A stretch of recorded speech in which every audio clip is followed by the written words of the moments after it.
अबुआ झारखंड के दर्शकों को मेरा यानी जिंदर सिंह मुंडा का एक बार पुनः जोहार, नमस्कार। आज हम लोग फिर एक नए विषय को लेकर के आपके समक्ष उपस्थित हैं। उच्च शिक्षा में जो जनजातीय भाषा है और साहित्य है उसकी स्थिति एवं संभावनाएं, और इसको लेकर के हम लोग आज चर्चा करेंगे। हम सभी जानते हैं कि झारखंड एक विविधताओं का राज्य है और यहाँ उच्च शिक्षा को लेकर के बहुत सारे जो है आज नियम परिनियम बन रहे हैं, और उसी के तहत हम लोग बात करेंगे। क्योंकि हम सब जानते हैं कि झारखंड की जो शिक्षा की स्थिति है या पूरे भारतवर्ष में जो शिक्षा की स्थिति पर हम लोग बात करते हैं तो शिक्षा को हम 3 स्तरों के रूप में देखते हैं। एक तो प्राथमिक स्तर, दूसरा माध्यमिक या उच्च माध्यमिक, और तीसरा उच्च शिक्षा। तो आज हम लोग उच्च शिक्षा पर बात करेंगे कि झारखंड की जो उच्च शिक्षा है उसमें जो जनजातीय भाषाएं हैं उनकी स्थिति क्या है और उसकी क्या संभावनाएं हैं, खास करके जो नई शिक्षा नीति NEP 2020 है उस संदर्भ में भी, और जो अभी लोकसभा में हम लोग जो और 4 भाषाओं को देखे हैं उसमें संथाली भी एक महत्वपूर्ण भाषा के रूप में है। तो इन विषयों को लेकर के हम आज हमारे स्टूडियो में 2 विशेष मेहमान आमंत्रित किए हैं। सबसे पहले मैं डॉक्टर कृष्णचंद्र टुडू जी का यहाँ इस स्टूडियो में बहुत बहुत स्वागत है सर आपका। आप पूर्व जनजातीय और क्षेत्रीय भाषा विभाग के अध्यक्ष के रहे हैं, और साथ ही साथ जो साहित्य अकादमी है उसमें भी आप सदस्य के रूप में काम कर रहे हैं, और लगातार जो है आप भाषा को लेकर के या जो जनजातीय भाषा है उसको लेकर के रिसर्च काम करते रहे हैं। अभी भी आप लगे हुए हैं संत जेवियर कॉलेज में एक रिसर्च को लेकर के, और साथ ही साथ आपने दूसरे विशेषज्ञ के रूप में डॉक्टर संतोष कुमार कीड़ो जी हैं। आपका भी बहुत बहुत स्वागत है, धन्यवाद है। और आप जेवियर कॉलेज में पत्रकारिता विभाग में हैं, और पत्रकारिता और ख़ास करके जो आदिवासी संदर्भ है, आदिवासी दर्शन है, उसको लेकर के आप लगातार जो है लिखते पढ़ते रहे हैं। तो आज हम लोग उच्च शिक्षा के संदर्भ में बात करेंगे। सबसे पहले हम कृष्णचंद्र टुडू जी से बात जानेंगे कि जो उच्च शिक्षा है, उच्च शिक्षा में जो जनजातीय भाषाएं हैं उनकी क्या स्थिति है अभी? ऐसा है, हम लोग जिस उद्देश्य से यहाँ के 9 भाषाओं को पढ़ाने या उसका लिखन पठन शुरू किया 1980 से, उस समय हम लोगों का डायरेक्टर हुआ करते थे डॉक्टर रामदयाल मुंडा। एक ही उद्देश्य था कि हमारी जो यहाँ झारखंड की भाषाएं हैं या आदिवासी भाषाएं हैं या यहाँ के रीजनल भाषाएं हैं उसको कैसे संवर्धन, संरक्षण और विकास किया जाए। इसलिए रांची विश्वविद्यालय के तहत जनजातीय एवं क्षेत्रीय भाषा विभाग 1982 से इसको खोला गया, और उसी के भाषा के अनुरूप शिक्षकों की नियुक्ति हुई, विद्यार्थी बहुत आए। वहाँ से हम लोगों को उच्च शिक्षा का मतलब है यहाँ से जो MA पास करने के बाद उसको PhD करना है। PhD का मूल अर्थ है हमारे विषय को से संबंधित जो भी ये रहेगा उसको सामने रखना है। मतलब कि नई थिंग पुट आउट, नई चीज़ में उसको रखना है। या हमारे जो आदिभाषाई भाषाओं में बहुत सारे धीरे धीरे लुप्त हो जा रहा है, उसको मूल रूप से उसको सामने रखना है। जी, तो जैसा आपने कहा कि इसका एक इतिहास भी है, जनजातीय भाषाओं का इतिहास है, लिखित मौखिक का परंपरा है इसका, तो कोई कहीं भी हम लोग को दस्तावेजीकरण उस रूप में अभी नहीं हुआ है, क्योंकि ये इतनी प्राचीन भाषाएं हैं जितने कि हम लोग संस्कृत से भी प्राचीन हम लोग बोलते हैं।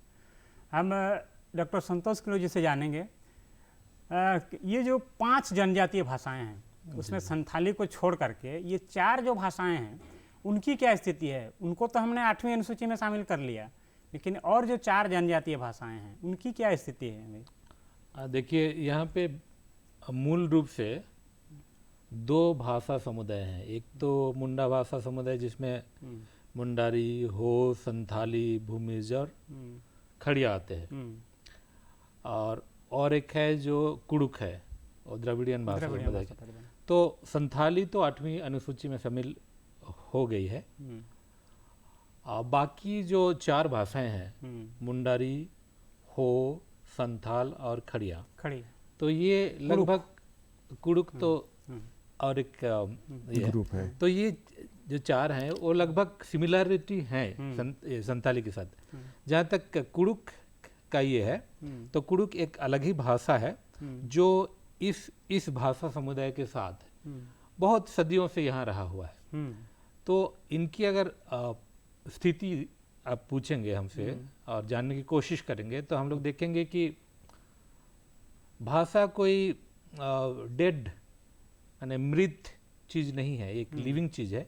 और भाषा एक ऐसी चीज़ है जो एक समुदाय का संस्कृति, उसका दर्शन, उसका रीति रिवाज, उसका पूरा का पूरा जो जीवन जीने का एक तरीका है ना, उसका वैल्यू सिस्टम हो गया है, एथिक्स हो गया है, इसका कैरियर है।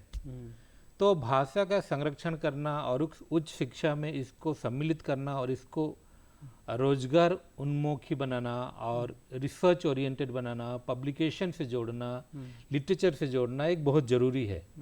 और जब अगर नहीं जोड़ेंगे तो भाषा को सिंपल बात करने के लिए रखेंगे तो भाषा जब मरेगी तो पूरा का पूरा दर्शन मानने लगता है, रीति रिवाज मानने लगता है, वैल्यू सिस्टम मानने लगता है। तो ये एक लॉस है पूरा का पूरा समाज के लिए।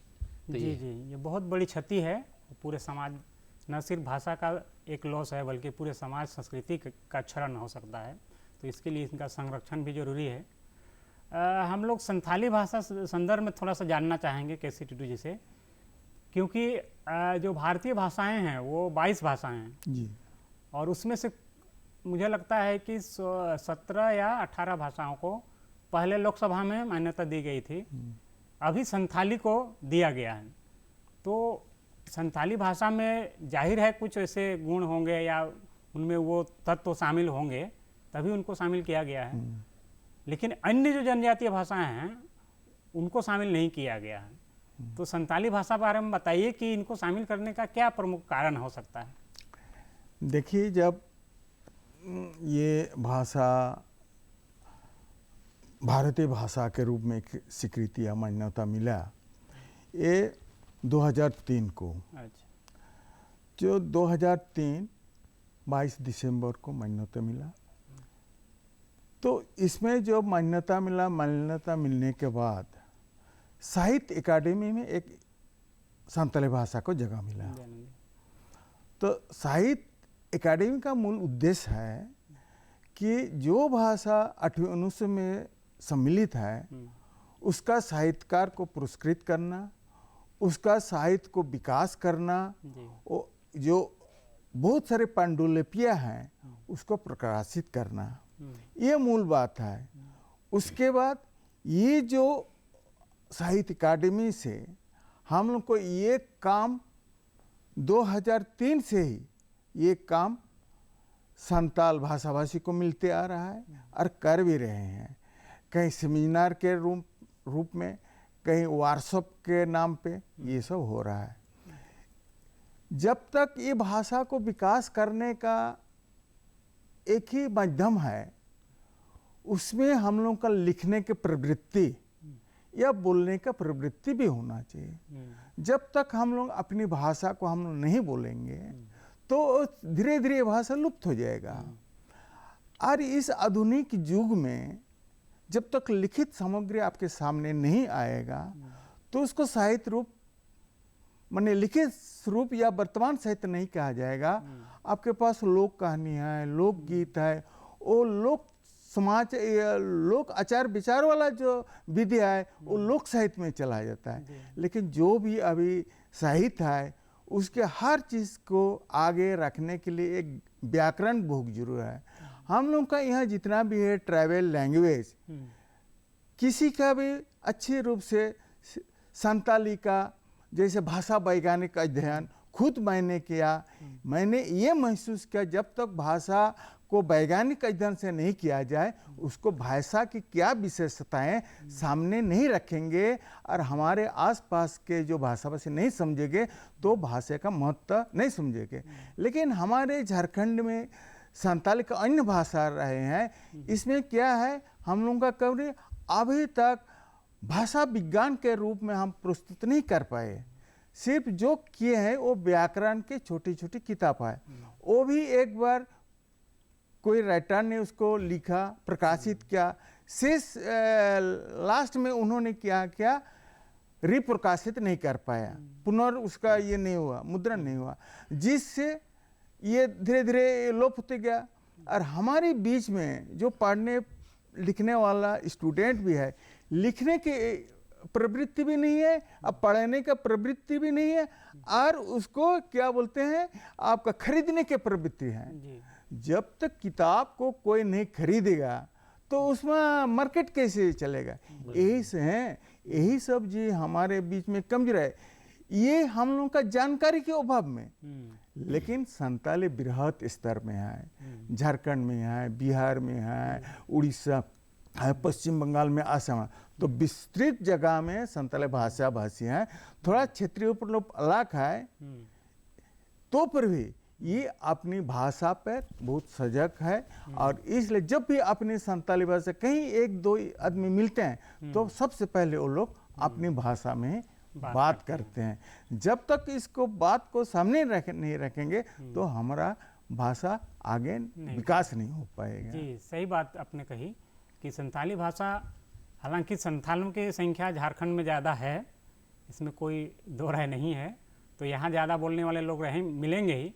लेकिन साथ ही साथ जो पड़ोसी राज्य हैं, जैसे आपने कहा बंगाल में, उड़ीसा में, असम में, यहाँ तक कि त्रिपुरा में भी अभी मैं थोड़ा सा अनुभव प्राप्त किया, वहाँ भी बहुत संथाल लोग हैं। तो 4-5 राज्यों में जो भी संथाल हैं वो अपनी भाषा में बात करते हैं, न सिर्फ बात करते हैं बल्कि इसमें लिखते हैं, पढ़ते हैं। यानी जो लिखित साहित्य है उसका एक भरा पूरा परिवार है, एक भंडार है। और यही बात जो है बाकी अन्य जनजातीय भाषाओं में नहीं है। मुझे लगता है कि संताली भाषा की तरह उन भाषाओं को भी अपने व्यापकता को जो है लानी पड़ेगी और क्षेत्रीय से उसकी सीमा को पार करना होगा। और मुझे लगता है कि इन भाषाओं को भी वो महत्व मिलेगा। हम डॉक्टर संतोष किलो जी से जानना चाहेंगे, ये जो हमारी उच्च शिक्षा है, इसमें नई शिक्षा नीति में कहा गया है कि जो भारतीय भाषा है उसको पढ़ना अनिवार्य है। भारतीय भाषा कहने का तात्पर्य है जिस क्षेत्र में, जिस प्रांत में जो महत्वपूर्ण भाषाएं हैं, जैसे झारखंड में हैं तो हम लोग संथाली, खड़िया, हो, कुड़ुक, इनको जो है हम उच्च शिक्षा में अनिवार्य, क्योंकि हमारे प्रशासनिक अधिकारियों को भी ये पढ़ना पड़ता है कोई परीक्षा पास करना हो तो उच्च शिक्षा में ये जो एक नियम बनाया गया है, लेकिन उस रूप में उसको हम लोग कार्य रूप नहीं दे पा रहे हैं। तो इस पर क्या आपकी टिप्पणी है? देखिए, दो बातें हैं। एक तो उच्च शिक्षा में पढ़ना कंपलसरी किया गया है न्यू एजुकेशन पॉलिसी के माध्यम से, और एक है आपका न्यू एजुकेशन पॉलिसी में ही इंडियन नॉलेज सिस्टम है। तो एक तो आप उसको लिटरेचर के रूप में पढ़ सकते हैं। दूसरा है कि जैसे मैंने लास्ट में कहा था कि भाषा जो है ना, वो पूरा का पूरा भाषा का जो लिटरेचर है, वो पूरा का पूरा जो दर्शन है, वो वैल्यू सिस्टम है, वो लाइफस्टाइल है, और जितना भी है उसका कैरियर है। तो इंडियन नॉलेज सिस्टम में हमने कुछ दिन पहले इस पर मीटिंग भी हुई थी, तो हमने कहा कि इंडियन नॉलेज सिस्टम में जो सेंट्रल इंडिया में जो आदिवासी हैं, उनका रिच जो मेडिसिनल सिस्टम है, हेल्थ केयर सिस्टम है, उनका रिच एथिक्स है, उनका रिच बहुत सारे दुनिया एटिमोलॉजिकल चीज़ें हैं, तो वो सब तो है नहीं। तो Indian knowledge system is incomplete if you don't include all this. तो हमने कहा उसमें तो उच्च शिक्षा में ये सब इंक्लूड करने की अभी बहुत ज़रूरत है जी। और साथ में क्या है ना कि जैसे हम देख रहे हैं अभी कि संथाली के जो लिटरेचर हैं, दूसरे जैसे बंगाली हो गए, इंग्लिश हो गए, उसके जो लिटरेचर बुक्स हैं वो सब संथाली में ट्रांसलेट हो रहे हैं, सही ना? सही। तो संथाली में जो प्रोड्यूस्ड हुए हैं किताबें, वो दूसरे लैंग्वेजेस में भी ट्रांसलेट होना चाहिए ताकि दूसरे लोग भी हमारे बारे में जाने। और साथ साथ क्या है ना कि जो न्यू जनरेशन है उसको इंटरेस्ट जगेगा।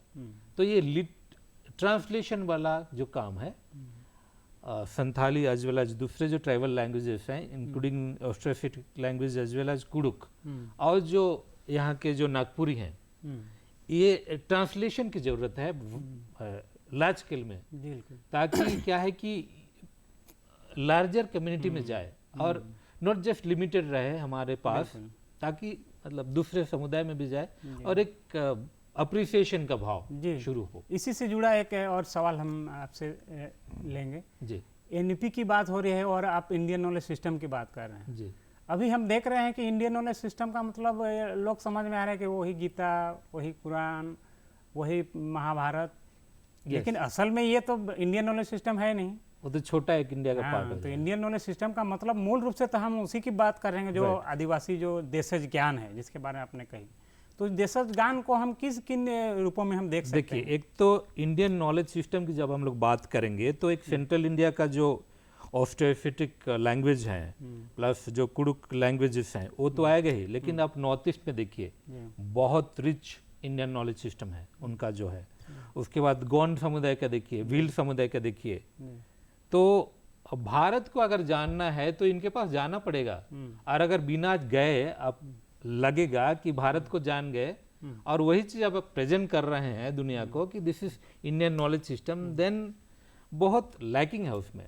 तो जो पॉलिसी फ्रेम कर रहे हैं, जो बना रहे हैं इंडियन नॉलेज सिस्टम का सिलेबस बना रहे हैं, किताबें बना रहे हैं, क्या पढ़ाना है वो बना रहे हैं, तो ये सब देखना बहुत जरूरी है। जी, और हमको लगता है कि ये सब देखा नहीं गया है अभी नहीं तक। गया है। हाँ, जब बात करते हैं हम जी। लोग जो लोग पढ़ाते हैं या जो बना रहे हैं इंडियन नॉलेज सिस्टम का सिलेबस, तो they are lacking in that. तो कहीं ना कहीं इस शिक्षा में कमी है। बिल्कुल। हम जिसको लेकर के, जिन संभावनाओं को लेकर के आगे बढ़ रहे हैं कि एनईपी है, नई शिक्षा नीति है, अभी तक जो पुरानी परंपरा थी उस परंपरा को तोड़कर हम लोग कुछ ऐसी चीज़ें पढ़ाएंगे जो भारतीय जीवन संदर्भ में हो। और भारतीय जीवन संदर्भ में भी अगर सही चीज़ें नहीं आती हैं तो उस शिक्षा की ये सफलता नहीं है, मुझे लगता है, जो भी नई चीज़ें आ रही हैं। आप देखिए, जैसे आदिवासी समुदाय में जो मुंडा ऑस्ट्रोएफिटिक ग्रुप है उसमें हेल्थ केयर का मेडिसिनल जिसको सिस्टम का होड़ोपैथी बोलते हैं। डॉक्टर पीपी हेम्ब्रम ने 9 वॉल्यूम का किताब एक बनाया, science and technology of government of India ने प्रकाशित किया, फिर टीआरआई ने उसको रिप्रिंट किया है अभी। तो उसमें पूरा का पूरा लेटर से वो बोलते थे कि अराउंड 4000 जो ट्रीज हैं, हर्ब्स हैं, घास फूस है, उसका मेडिसिनल नॉलेज है उस किताब में। मतलब समाज में ये वेराज आयुर्वेद में अराउंड 400 to 500 ट्रीज हर्ब्स का ही नॉलेज को लेके चलता है। तो ये सब छूट जाएगा अगर हम लोग हायर एजुकेशन में इसको सम्मिलित नहीं करेंगे। तो ये it will not be just injustice against the tribal community, but it will be injustice towards your own people. हमारा हेरिटेज है, भारत का हेरिटेज है ये सब, तो इसको सम्मिलित करना जरूरी है। सिर्फ ये आदिवासी का विषय नहीं है बल्कि पूरे मानव का विषय है। मैं तो कहूँगा कि पूरे जीवन जगत जितने भी हैं, चराचर जगत में जिनमें जीवन है, उनके लिए ये सवाल है, उनके लिए ये ज्यादा जरूरी है। और निघंटु का किताब देखिए, निघंटु का पहला लाइन में ही वो लिखते हैं कि जो आयुर्वेद का जितना भी संकलन किया गया है ये वन में रहने वाले आदिवासियों का ज्ञान से लिया गया है, इसको पूर्ण नहीं माना जाए। जी, मतलब है कि और भी कुछ है। तो ये एक अपॉर्चुनिटी है, जब इंडियन नॉलेज सिस्टम की बात कर रहे हैं हम लोग, इसको लिया जाए ताकि एक पूर्णता से उभर के निकले। जी जी। जहाँ तक केसी टुडू सर से हम आपसे एक और पक्ष पे जानना चाहेंगे, क्योंकि भाषा पर बात हो रही है और संभावनाएं क्या हैं। तो संथाली भाषा की अपनी लिपि है, औलचिकी मारांगुरु जो उन्होंने एक आविष्कार किया, और ये बात जो है बाकी भाषाओं के साथ नहीं लागू होती है। वहाँ लिपि के बारे में अभी भी कुछ है, लेकिन उस रूप में नहीं है। हो में बताया जाता है कि लकोबोद्रा ने कोई बारांगछिती। तो लिपि का कितना महत्व है किसी भाषा को उस भाषाई स्तर पर जाने के लिए? लिपि या व्याकरण का कितना महत्व है? देखिए, भाषा और लिपि दोनों अलग अलग चीज़ें हैं। भाषा वही है आप जो बोलते हैं, एक दूसरे भाव को जानने समझने के। लिपि वही है जो आप भाषा बोलते हो उसको लिखित रूप आप देते हैं। लेकिन नई नई लिपि आविष्कार हो रहा है। बहुत सारे संताली में लिपि है, जैसे आपने कहा औलचिकी रघुनाथ ने किया, मोज नंदेराग साधु रामचंद्र ने किया, और इसे निर्मल वर्मा जी ने सिंधु लिपि ने किया। लेकिन किसी को भाषा के विकास के लिए अभी जिस रफ्तार से ऊपर हम लोग जा रहे हैं, अभी हायर एजुकेशन बात कर रहे हैं, अगर वहाँ हम लिपि में उलझ जाएंगे तो भाषा आगे नहीं बढ़ेगा। जी जी ये सबसे बड़ा महत्व है। जी हम अभी एक भाषा ही, कुछ लोगों का ये सोचा कि वही हमारा आइडेंटिटी है, तो कि भाषा लिपि हमारे आइडेंटिटी है। नहीं, आपका आइडेंटिटी है कल्चर। कल्चर। आप किस कल्चर से आप बिलोंग्स करते हैं, वही है। जी ये भाषा आपका अगर जीवित रहेगा तब ना लिपि जीवित रहेगा। और आपका भाषा ही नहीं रहेगा, लिपि कहाँ से कहाँ किस काम में आएगा। जी जी जी इसमें हम जोड़ना भी चाह रहे थे कि इंग्लिश की अपनी कोई लिपि है, लिपि नहीं, लैटिन। संस्कृत की भी अपनी लिपि, एक ही लिपि, सभी हिंदी की भी नहीं। जितना भारत में भाषाएं सभी तो संस्कृत लिखी जाती है, लेकिन अपने अपनी लिपि से। लेकिन इसलिए कोई भाषा को किसी लिपि में नहीं बद्ध करना चाहिए, मेरा ये करना है। और जैसे अभी भाषा जब हम किसी, ये अभी हम लोग जैसे लोकसभा में भी है कि बात किया है, या बहुत दिन से चर्चा में है इंटरप्रिटेशन की बात, भाषा को। भाषा जब तक एक भाषा से दूसरी भाषा में उसको रूपांतरित नहीं करेंगे तो उस भाषा में क्या है या उसकी संस्कृति क्या है हम दूसरे नहीं जान पाएंगे, या हम क्या, हमारा संस्कृति क्या है, हमारे साहित्य की क्या विशेषता दूसरे नहीं जान पाएंगे। ये का मतलब स्पष्ट है आपका, स्पष्ट है कि लिपि बहुत ज़्यादा महत्वपूर्ण नहीं है। भाषाओं का संरक्षण आप किसी भी लिपि के जरिए आप कर सकते हैं, लेखन के माध्यम से, क्योंकि जो भाषा है वो एक माध्यम है और हम उसको साहित्य के जरिए लिख पढ़ सकते हैं, साहित्य की विभिन्न विधाओं में। और जो हमारी संस्कृति है, संस्कृत की जो विभिन्न परंपराएं हैं, जो मूल्य हैं, उनको हम साहित्य के जरिए लिख सकते हैं। और वो भाषा कोई भी हो सकती है, उसमें लिपि ज़्यादा महत्वपूर्ण नहीं है, बल्कि लेखन हो, साहित्यिक लेखन हो, पत्र पत्रिकाएँ हों, और जितने भी विविध जो साहित्य के और माध्यम हैं, उन माध्यमों से इस पर लेखन हो, वाचन हो, उसको जो है हम आगे लेके जाएं। देखिए, हमारे जनजातीय क्षेत्रीय भाषा विभाग खुला, यहाँ तो 9 भाषाएं पढ़ाई हुई है, लेकिन हम लोग अगर उसी समय लिपि में अगर फंस जाते तो हमारा भाषा साहित्य इतना विकास नहीं होता। संताली जो 8वीं अनुसूची में गया, वो जब हम लिखित रूप तैयार किया, कोई बांग्ला में लिख रहा है, बांग्ला स्क्रिप्ट में लिख रहा है, कोई आसामी लिख रहा है, कोई देवनागरी में लिख रहा है, उसी को ना मान्यता दिया गया है। अगर हम लोग बोले सभी एक ही लिपि में लिखे, ये संभव भी नहीं है, क्योंकि इसमें भी बहुत बड़ा कारण है। इसलिए कारण है कि हम लोग खास करके संताली भाषा भाषी 4-5 राज्यों में हम विभाजित हैं। कोई भी अपना लिपि छोड़ना नहीं चाहेगा। जिस लिपि से वो शुरू से पढ़े लिखे हैं, वो कैसे छोड़ेगा, यही सबसे बड़ा यहाँ कठिन है। और उसके ऊपर और एक लिपि थोप दिया जाए तो ये भी बहुत बड़ी समस्या होगी। इस समस्या बचने के लिए लिपि से थोड़ा हट के हम लोग साहित्य पर आना चाहिए, भाषा पर आना चाहिए। हमारा साहित्य या परंपरा जो हमारे पहचान क्या है उसमें जाना चाहिए। हमारा संस्कृति है, आपके पास भाषा है तो साहित्य है, वही आपका पहचान है। डॉक्टर संतोष किलो जी से हमारा एक सवाल रहेगा कि जो उच्च शिक्षा में जो भाषाई जो अभी स्थिति है, उस स्थिति की संभावनाएं आगे क्या है, रोजगार को लेकर या हम किसी भी क्षेत्र में, क्योंकि यह सिर्फ जो है सामान्य बोलचाल की भाषा तो है नहीं। इस भाषा में हम रोजगार के वो अवसर देख सकते हैं और विभिन्न अवसरों को तलाश सकते हैं, तो संभावनाएं कितनी हैं आगे? देखिए, इंडियन नॉलेज सिस्टम और अभी जो NEP है उसमें पढ़ाने का चर्चा हो रहा है, कहीं कहीं तो इम्प्लीमेंट हो गया है, तो पॉसिबिलिटीज वहाँ बन रही है।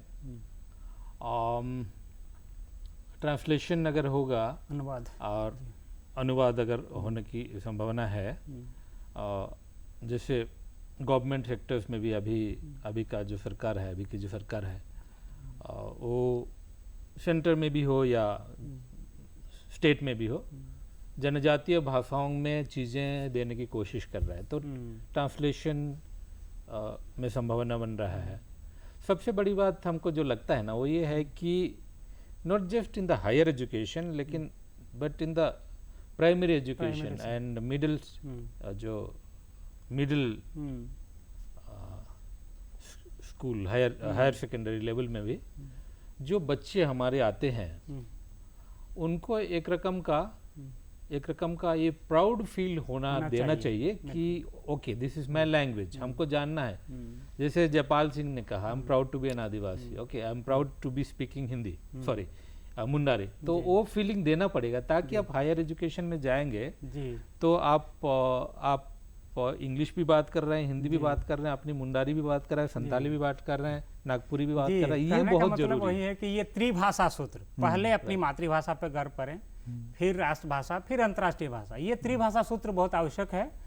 और इसी रूप में हम उच्च शिक्षा में इनको देख सकते हैं। उच्च शिक्षा में जो जनजातीय भाषाओं की स्थिति है वो बहुत अच्छी है, लेकिन संभावनाएं उससे भी अच्छी हो सकती हैं और भविष्य बहुत ही उज्जवल है। नेशनल और एजुकेशन इसलिए पॉलिसी भी हम जो है इस पर हम लोग और चर्चा करेंगे। आज आप दोनों का यहाँ कीमती समय हमको मिला इस स्टूडियो में, और उच्च शिक्षा में जो जनजातीय भाषाएं हैं उनकी स्थिति और संभावना पर हम लोग सकारात्मक बातचीत किए। तो इसलिए हम आपको एक बार पुनः डॉक्टर केसी टुडू जी का और डॉक्टर संतोष किड़ो जी का इस स्टूडियो में एक बार पुनः आभार, जोहार। आपको भी बहुत बहुत धन्यवाद, आपने हम लोगों को बुलाया इसलिए।